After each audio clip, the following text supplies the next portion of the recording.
Welcome back, guys, to another episode of Chakra OutLoud. Where we say what we say. And you don't get upset. Woo! Let's go. Good morning. Happy Saturday. Happy Saturday. Not Friday day today. Yeah, not Friday. Saturday. Or Monday for our viewers, right? Because we drop Mondays. On Mondays. Yesterday, I was very exhausted. Yeah. I got home like at 10:30, I believe. Yes. I was tattooing all night, obviously. Dedicating a lot of time to my art lately, which is pretty dope because I'm trying to change the way I've been tattooing. I feel like even though my tattoos look all right, I wasn't giving it 100%. And I didn't know I wasn't giving it 100% unless somebody tells me. And nobody needed to tell me. I actually noticed myself. You know what I mean? Which I is pretty feel awesome. like it's not that you weren't going 100%. I feel like we talked about this the other day when it comes to levels. I feel like you reached full capacity at that level that you were at, and you're like, all right, it's time to break through to a new one. Because you were just sitting there, you were feeling stagnant. So it was time to, like, hop into the next level, hop into a different phase. Like, I definitely see throughout your work, like, from when I first got here to now, when you have, like, these shifts in either your creativity or whether it be, like, the way that you put your pieces together. Like, when I first got here, you were doing a lot of the negative space with the swirls and the leaves. Then I kind of saw it transition into, like, this. You had the colorful background that brought out the color in the front. And now you're switching into, like, this painting or that has, like, the clouds that you got a little bit of the paint marks. Like, you really see where you're taking a step into that next level. And I love seeing that in your art. Thank you, man. I actually had a moment the other day. He did a portrait. He did this beautiful color portrait, and we were out to eat with the kids. And I was like, well, let me see, because I left before he was finished. Yeah. And when I saw it, I was just like overwhelmed with like emotion, I guess, because to be able to see somebody's artistic growth from when I met him 11 years ago to him not being able to like really compete in that space to now being able to execute a piece of that size and quality in one day was really like, that's pretty dope. It So was cool. You know what I mean? Piece. We'll definitely plug in a piece, the portrait piece that he did in right now. Hey. Perfect. You just spoke on competing. Convention's coming up. We're about 2 weeks out. Literally 2 weeks out. Yeah. Do you plan on competing this convention? If so, how many pieces can you put up in competition? I'm planning on doing really good pieces. I don't know about competing. I'll do it. Yeah. Whatever, but I'm not a competitor. You're more focused on the pieces. I don't really like to compete a lot. I don't really give a shit about that. 'Cause I'm in 10 competitive. Years, I got the competitive gene too. In 10 years from now, those trophies not gonna mean shit to me. It was just whatever, you know. Yeah. And sometimes trying to get acknowledgement from people who really don't give a fuck about you in the first place. What do I need your acceptance? Yeah, I don't really, you know. I know that I have a certain skills that a lot of people like, and I'm satisfied with the way I tattoo. So, a $5 trophy shouldn't justify. You know what I mean? Like. Yeah, I don't know. I like it. What is this? Yeah, she. I actually was the one who got him into competing, or not got him into, but started to get his work viewed by his peers. Yeah. Because I think it's important that if you're in an industry and you're really good at it, that you get respect for what you do on a larger level, not just like under our roof. You know what I mean? In the tattoo industry, you get respect by your work. Yeah. Right. Literally. Your work speaks for itself. Right. Yeah. So for me, it was important. Like when I first met him, that we did our first convention together, we were in an elevator in Las Vegas at the Las Vegas Tattoo Convention. And there were some girls who walked in and whatever, and they were like, oh, are you going to compete? And he was like, oh, no, I'm not competing because insert artist name here is competing. And I was like, Roman Abriego. So there was a few artists that were at that time were fucking fire, bro. And I actually used to look up to them because I used to have the magazines with them on it. And I'm like, one day I'm gonna be better than these guys. It was that drive for you. And I was like, nah, I'm not gonna compete because Roman Abriego's there, whatever. And then they walked out of the elevator, and she was like, she was like not having that.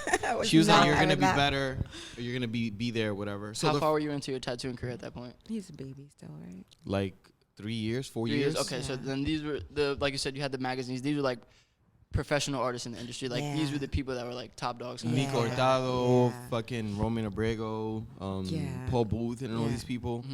Like that's all the people I grew up looking at and admiring their work and stuff like that. And that was in Vegas? That was in Vegas, that was at the Las Vegas Tattoo Convention. Was I remember thinking, yo, let me tell you, I didn't even pay my rent just to go to Vegas to hang out with her.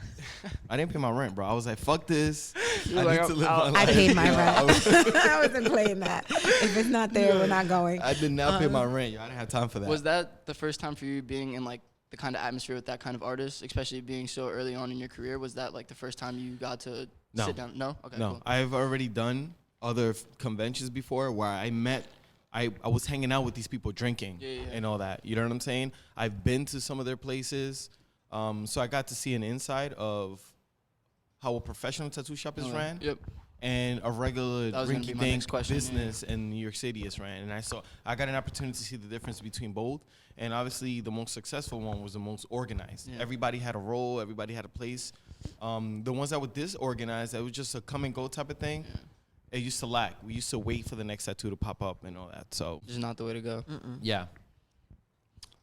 We are currently in the new room. Just wanted to state that out really quickly. Just because behind our Chakra OutLoud banner, we have the beautiful convention banner. You can't see it, which is perfect. We don't want you to at all. So we are in the new room right now. I was going to get there. It was a little bit of a struggle the other day. We're growing, though. You can see the moldy ceilings through Sarah's camera. It's going to be fun to We're going to redo the whole place. Yeah, so that's what I'm saying. It's going to be really nice to see like this entire place get revamped and rebranded.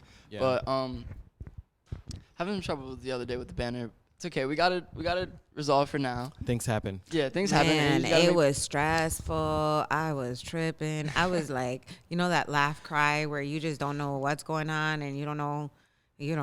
Yeah.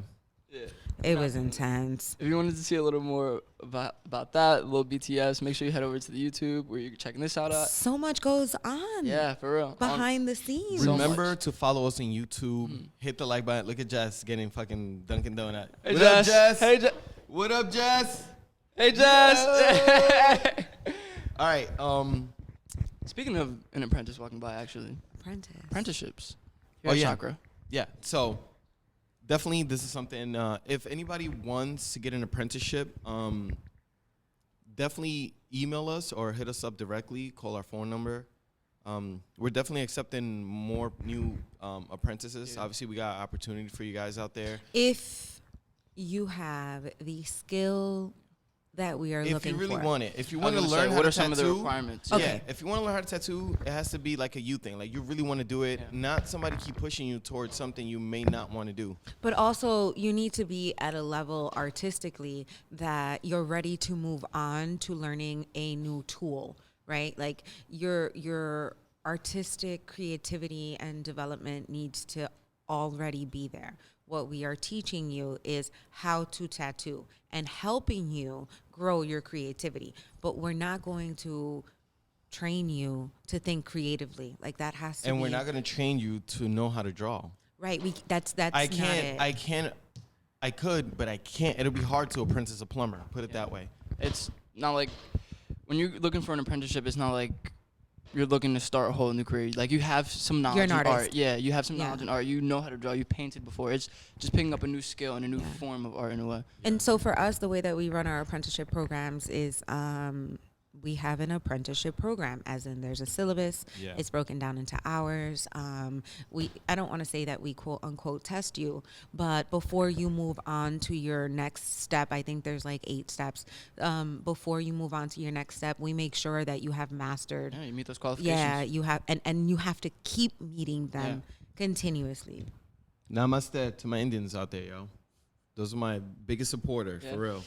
You told me that last time. I feel like we got to take a convention out there. So for your apprenticeships, what do you find to be the common denominator between the apprentices that succeed?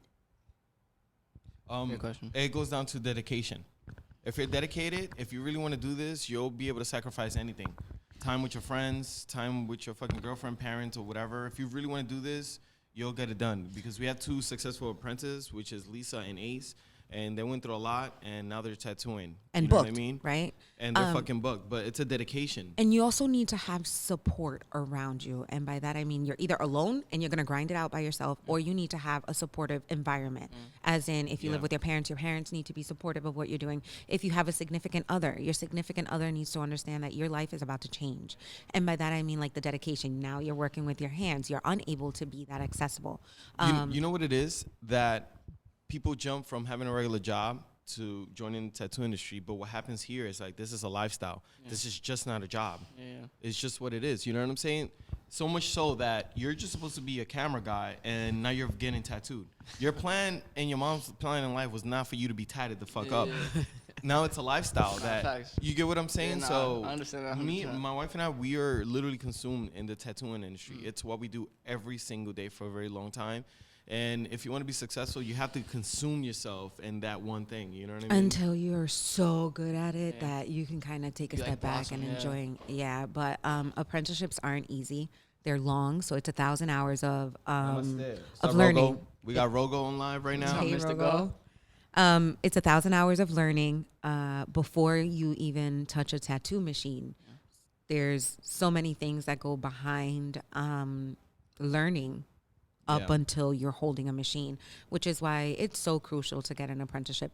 I'm not saying that there aren't people who have learned on their own that have been successful. That's not what I'm saying, but I'm saying it is significantly easier to succeed if you have the right mentorship. Yeah. You know? So how many hours does it take to graduate from your apprenticeship program? Like 1,200 hours. 2,000 hours. Yeah. 2,000. Sorry, guys. It is 2,000 hours to graduate from the apprenticeship program. On my own shit. I fell. I remember the 2,000 because I had got here like shortly, like right when Lisa was finishing up her apprenticeship. So I remember she had the whole 2,000 certificate. That was a really cool moment. So Lisa's booked until July right now.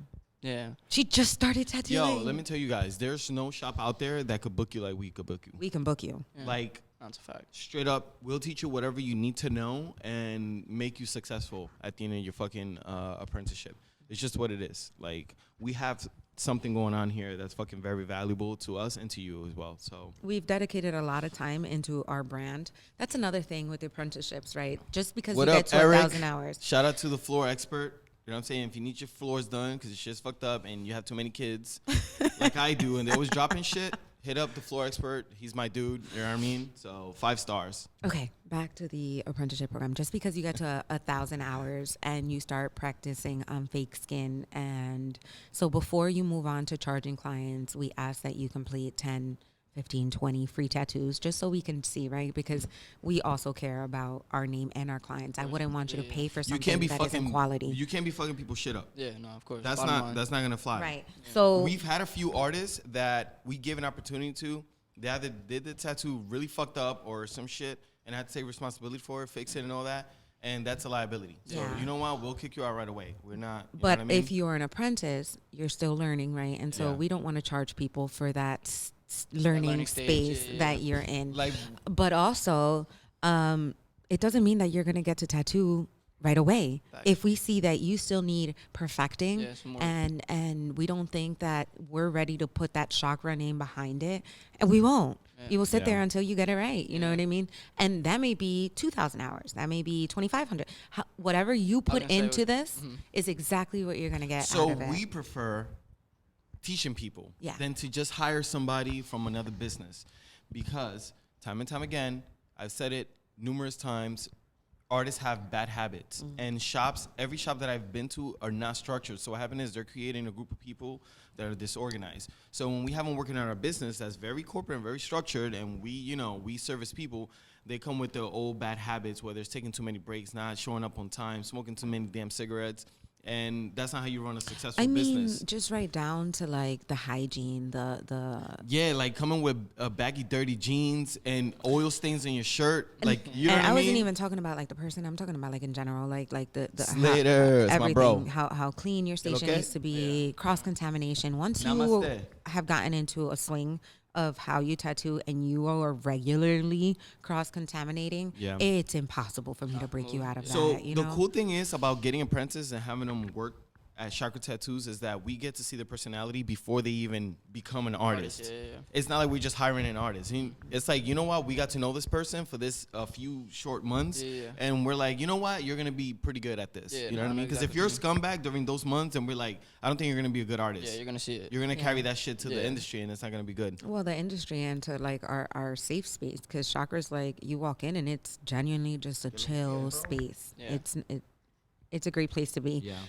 We are trying to expand our apprenticeship program into like online courses, and more of like a trade. you know how you go to like electrical school or plumbing. We're trying to do a school that you could go and learn how to tattoo the proper way. Like a trade. You know what I mean? And we're not going to be like college. We're going to offer you a job. Yeah. You get what I'm saying? We're going to be able to offer you a job. Like a trade school? No. Like a trade school. Like a trade school. I went to a trade school for network engineering, and I was successful at it. That's how you got to IBM? IBM and Merrill Lynch. It wasn't my thing. I was very savvy, and I'm very tech savvy. But it just wasn't my thing. People were scumbags in the corporate industry, and I wasn't down with that shit. I was too much of a colorful person in a gray world. Yeah, that's the best way you could put it. Yeah, so...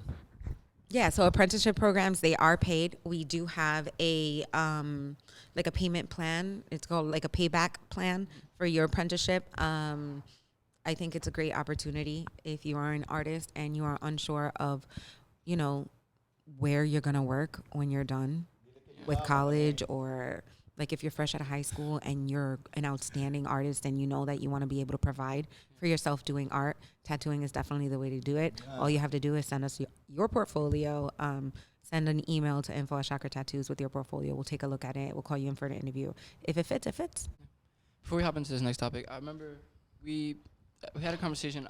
It was a couple months ago, so I'm not 100% sure on it. But we were talking about going around to schools, letting them know about the tattoo industry, and doing kind of like a career day. Yeah, like a career day. Yeah. So that ties right back into the apprenticeship program. Career day. Like letting people know about the tattoo industry, why you should join, like why college. Yeah, so career. Speak a little more about that. We want to be the alternative to college because there's a lot of parents, a lot of kids that want to go to art school, and a lot of parents that have to invest a lot of money into this art school. Because I wanted to go to Parsons University in New York. Fortunately, that school was over $80,000, and my father couldn't afford it. Yeah, it's a lot. You know what I'm saying? I think it was $80,000 a year. And it was a lot of fucking money, and I wish I had an opportunity to do it, and it wasn't like that. Yeah. But we want to offer parents this as an alternative to college. It's way cheaper. Yeah.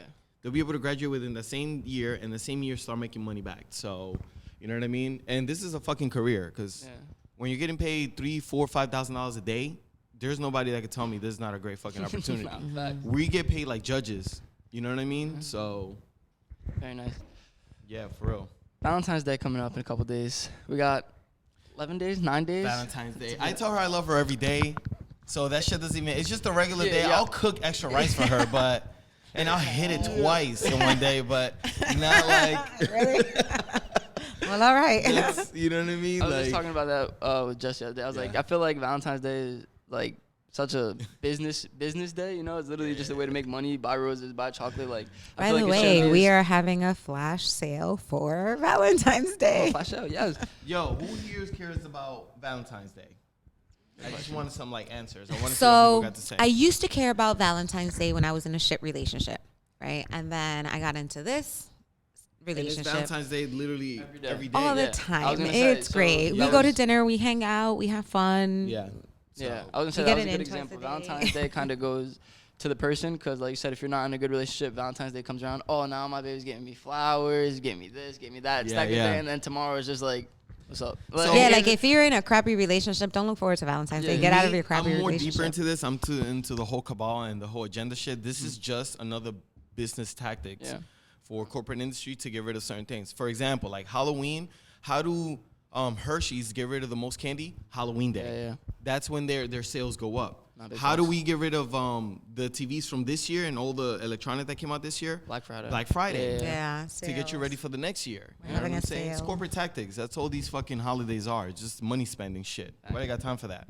We will be having a flash day. Wait, we're having a flash day for Valentine's Day. We're having a flash day for Valentine's Day. Yeah. February 11th, February 12th. It is a Friday, Saturday. It's a weekend. Yeah, so make sure you stay posted to the Insta. Teasers will be coming out, tickets, the designs. Very, very interested in that. Yeah, so I'm looking forward to the Philadelphia conventions. It's fucking dope. I love tattooing, man. It's you see how the different experiences that we have leading up to this. He's like, I love tattooing, and I'm like, oh my god, did the health department approve the application? I don't know where the banner is. Did the stamps come in? You know what it is?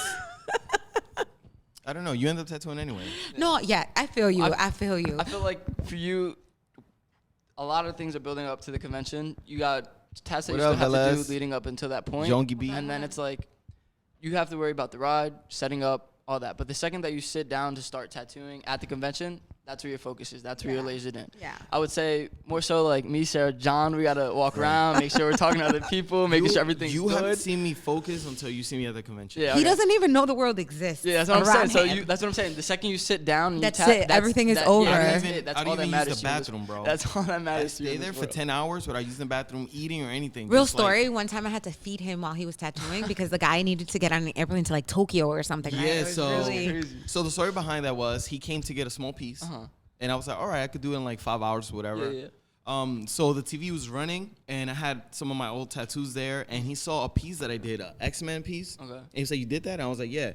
So then he was like, you know what? Let's scratch the angel that I wanted to do. And he's like, can you do this? So he showed me like a Darth Maul from Star Wars. Okay, fire. And I got super excited. Yeah. And I was like, yeah, we'll do it in 2 sessions, whatever. He's like, it has to get done today. I gotta go. And I'm like, why? He's like, at 2 a.m., I have to fly back to Tokyo. That's crazy. And I'm like, holy shit. So I literally sat there from 1 to 12:30 in the morning, right? Or 1 in the morning. Yeah. Like the convention had closed. Everything was done. Everybody was gone. They were about to start like, yo, my God, you got to finish. You just look and you see the cool thing about the conventions was that they used to close the doors, and then they used to do like ratchet parties, fucking titties out, midgets hanging from ceilings. I had a blast. A slip and slide with bitches on titty, like So let me tell you. So you get the chicks that were sliding on their titties, like on slip and slide.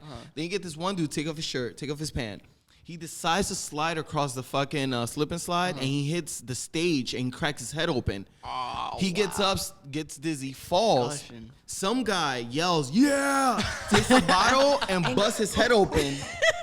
Bro, this is the Philadelphia tattoo. But back in the day, not right now. I feel like it's like it's watered down a little bit since like everything. It's watered down. No, we've got more professional. Yeah. Okay. So we finish our day, and then we go to the hotel. We go eat as a unit, but these parties still goes on. They go on, bro. You just gotta find where it's at. You know what I mean? It's very ratchet and it's very fun. We've been working on some paintings recently. Just saw another one finished up into the shop. Yeah. Will people be able to buy your prints at the convention? Is that going to be an option? Yes, we have photorealistic copies. We're going to have canvases, and we're going to have posters to sell, which is going to be pretty cool. Right. I think we're only going to have 2 or 3 different prints that you could buy. So we'll have 3 prints. We'll have the Snow White, we'll have the Belle, and we'll have the Kipasta, which is the SpongeBob one. I don't think he's actually dropped that yet. It'll come in, like an 8x10 photo print. Canvas prints will be like 18 by 24, 24 by 36, and then like the actual size one, you'll be able to get a print of a 36 by 48. And the prices will range between like $20 for the photos, and then up to, how much were you charging for the large prints? From $20 to $500, whichever size you want. The original ones, I could only sell on Art Basel. I have a goal. I'm doing 10 paintings this year, or probably plus. We're going to Florida, to Miami, to go to Art Basel and display my artwork there. And I have a goal of making at least $200K on the paintings. That's super exciting. So would you say that? That's super exciting. I just met you last year, so I don't really know your past history on the paintings. Would you say that this year you're taking your paintings a lot more seriously and trying to push your paintings out there to be? Yeah. Okay. So I may have to disagree because he's been a painter and he's done several. Wait. I'll be honest. I didn't even know what the question you asked me. I just say yeah to you. So when she's like, I disagree, I'm like, what's going on here? All right, go. Would you say this year you're putting a lot more focus and energy into your paintings than you have any previous year? I like she said, I've been a painter for a while, and I actually focus on my painting. Yeah. Let me tell you, I did a painting of my daughter, and I didn't get out that room till like 3 days later, and I came out like Albert Einstein. My hair was like this. I lost the color of my skin because I had no sun, and I was barely eating. She was like, you need to go out. Yeah. I'm like, who is that? So he's a painter, and you'll notice that a lot of painters are seasonal painters. Okay. So when the winter time comes and you get these winter blues, and I know that he's not going to attribute to it, but I can tell looking from the outside that when it's cold out and it's a little darker earlier, and he needs a way to kind of express himself, and he does so through his art. So in the wintertime is when, one, he paints the most, and 2, we do the most gallery shows. So we've done a ton of gallery shows. He got picked up by an auction house, sold all of his artwork. So I had over 15 paintings. They all sold. oh, everything. I guess that should have been the question I asked. Big bidders. Is this the year that you're trying to display your paintings as much as possible, or have so you? I think we've done that too. Okay. So yeah. I think this is just like another step. Yeah, do you know what I'm saying? Like the next step for this year. Gotcha. Yeah. Because he's been displaying paintings since I met 11 years since I met him. I think I met you for your first display, right? Yeah. That's really dope. Yeah. That's really cool. It was. That's when he looked like a caveman. We're involved in the art industry. Yeah. She loves art and I'm an artist and it goes hand in hand. Yeah. So I'm good at setting it up, curating it, making sure that it's in front of the right people for it to sell. Yeah. It works for us. Guys, we're going to head into the halftime break. We'll be back in a little bit. Halftime.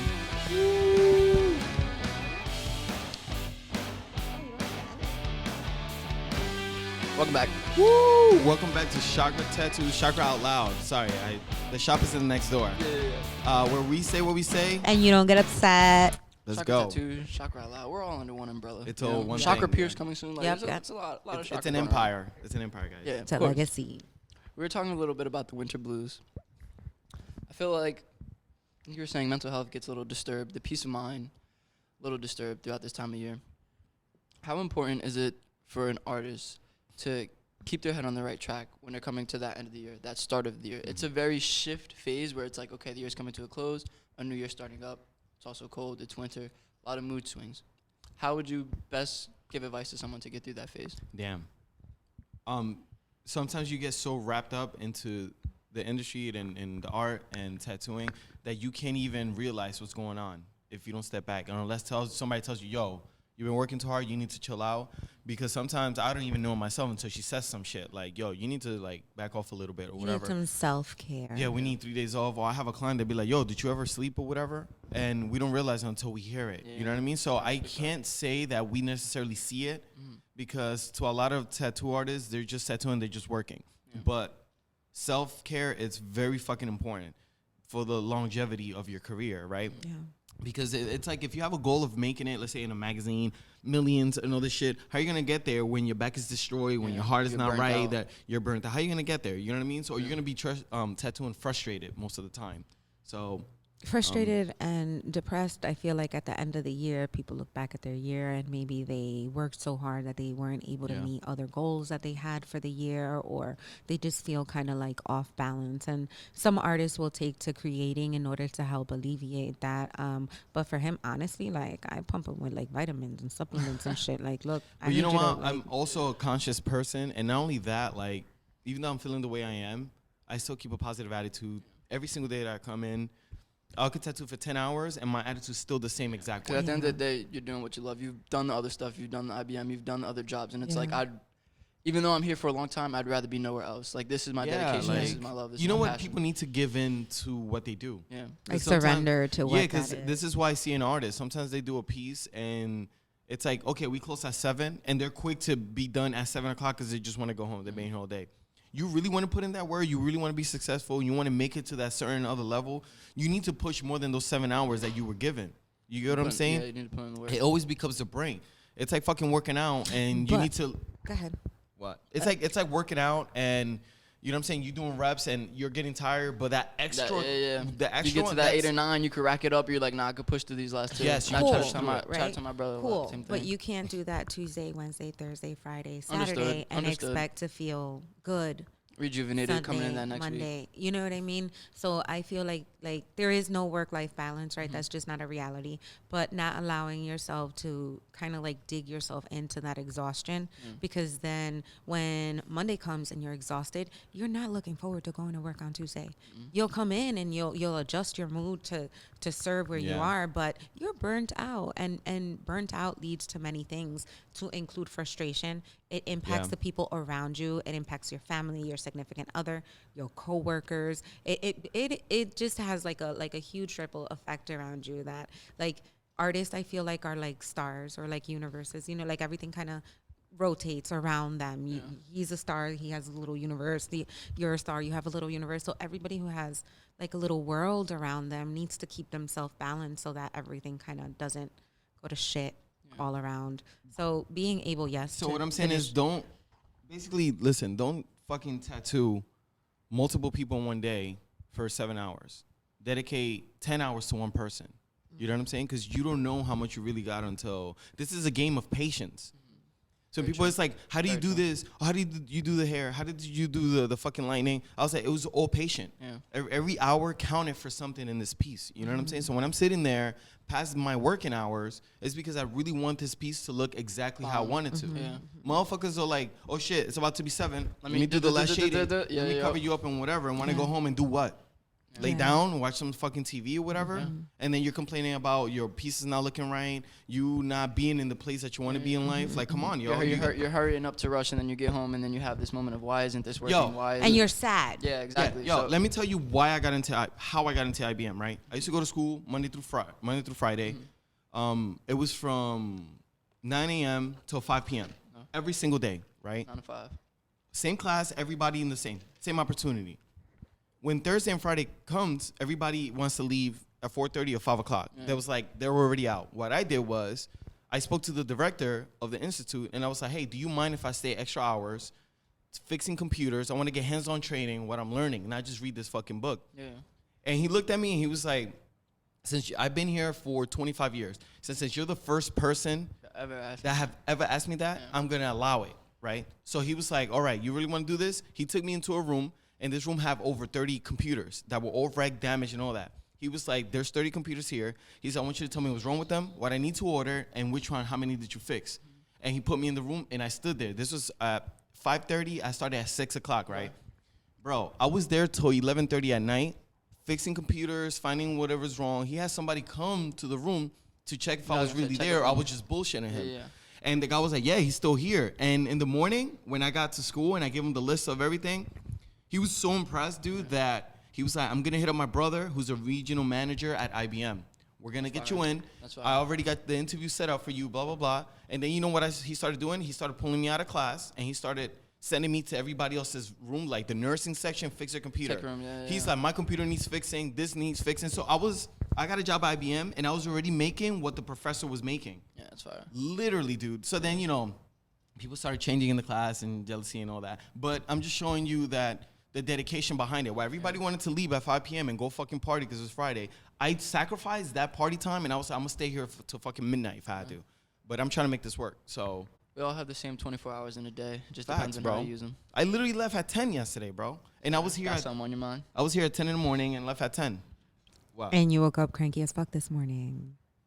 Not cranky, just tired. Because cranky is having an attitude. I'm just not talking. You know what I'm saying? Because you're tired. So your tiredness gives you this energy. And like I was saying, everything around you kind of picks up on it. So last night wasn't the only night that he stayed late.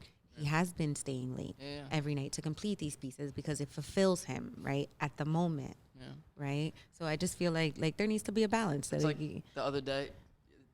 Very true. There needs to be a balance. But I feel like some of the work that you put in is underseen sometimes. Like, there's been days where I've come into the shop and I've come in a little early just because I want to get some work done. You're, like, literally the first person here, and when I'm about to leave, you're the last person out. Like, there's some nights I'll leave at, like, 9:30. I'm like, all right, Smiley, like, how long we got, bro? I got, like, 30 more minutes, hour, Jay. You can go home if you want, bro. I'm just like, nah, he's incredibly dedicated. Yeah, so I'm like, I'm gonna stick it out with you, bro. When the apprentice leave, which is the last people, and then my wife leaves, I'm dedicated, bro. He's dedicated, yeah. She's like, I can't be here no more. He'd be like, oh no. I'm like, peace, yo. I got some balance to keep for myself. And even though everybody's leaving because they're tired, I was like, yo, how you doing, bro? Like, I was fucking excited, making jokes. Yeah, you know what I mean? Yeah. So that takes a level of focusness. Mental health is a very serious thing, very important thing. In New York, was this a day or two ago? A few days ago, yeah. That Miss USA jumped from her apartment building, which to me was like, I don't know. Did she really jump? Did somebody push her? I don't know. That sounds crazy. Her mom fucking killed her. Oh my God, don't say that. I don't know the true facts of it, but her mom was the last one with her. And then before she jumped, she wrote a letter saying that she's going to leave everything to her mom. Okay. Her mom is a murderer. Oh my God, no, please. That is not a factual statement.